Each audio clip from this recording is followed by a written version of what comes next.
Hey, what's up guys, this is Scott495 here reviewing a bike light set that I've been using throughout my entire college career. I've had this since my freshman year. I'm still using it as a senior and it's been holding up great. So this is the Nite Rider. It's a Mako and a Solas. So the Mako's one is actually the name they call for their front light here. It's 200 lumens, and then there's a rear light that's called Solas. And it's this red light that blinks and several modes, and also has a steady mode. Now going into the specs a little bit more, both of these are USB rechargeable, so you don't need to worry about swapping out batteries, and both of them are also pretty weather resistant. I wore them out when I was biking in the rain. A lot of times I got caught in like some snow, some rain, and then never had any problems with either of them malfunctioning. The front-facing light, the Mako, has 200 lumens, as I mentioned earlier, so it's sufficiently bright. It has 3 different lighting modes. It has a high steady beam, a low steady beam, and a flashing mode. Additionally, it has these cutout grills on the side that has blinking red lights, so you can also be visible on the side, which is a really great feature. According to the box, the flashing mode is the most conservative in terms of battery, and then of course the high beam is the least conservative. These hourly estimates for the battery life are actually understatements. I actually achieve a lot more battery out of this. Of course, I don't leave it running for as long as 2.5 hours or anything like that, but I use it in between my commutes, maybe 10 minutes at a time. I'm usually able to use these like months on end, weeks on end, without ever having to charge it, so it's pretty darn great. This awesome battery life is also reciprocated on the rear Solas bike light. It has 4 different lighting modes. The first one is a constant flash, which is a steady rhythmic pattern.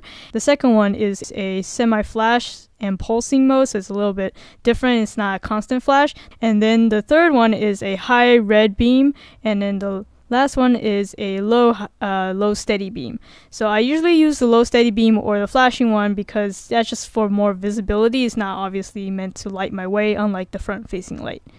And for this back rear light, I pretty much never charge it. I think I've only charged it 3 times over the past 4 years, maybe 4 times, so like a once a year kind of thing. Again, I don't commute too long in the dark, but again, I use this for 10 minutes at a time, so maybe I don't know, a couple of hours a week, and it still lasts a really, really long time. But when I do have to charge it, it charges again via USB, but the funny thing is that they don't use the same USB type. So with the rear Solas light, it uses micro USB, but with the front Mako light, it uses a mini USB. And I'm thinking that's because they usually are sold separately, and for this set, they just kind of combine it, and for whatever reason, they use different plugs, so something to keep in mind.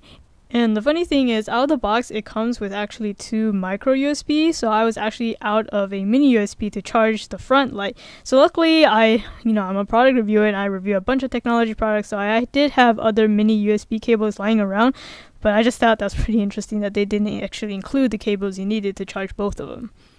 But what you do get in the box are 3 different mounting options, and none of these require any additional tools, screwdrivers, none of that, so it's really easy to attach to your bike. So for the front light, you have one option that's to attach it to the handlebars, and as you can see here, it's very simple to put on.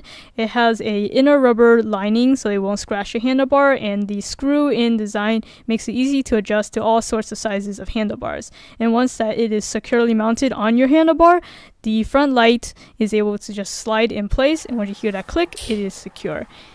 And releasing the light is also very simple. There's this tab here in the back you press down on, and you just slide again off the light. Then for mounting the rear light, you have 2 options. You can mount it to the post of your seat or to the underbelly of your saddle. And it also includes an additional smaller size ring if you need to mount it to a thinner tube, for instance. Then the way to attach the rear light to the mounting system is you just slide it in through. It has this belt clip like thing, so you just kind of slide it into the slot. But since it has this built-in clip design, I just usually attach it to my backpack. So it's really easy for me to just take this out of the backpack, clip it onto my backpack, clip on the front light, and I'm good to go. So I highly recommend this bike light set. It's super weather resistant.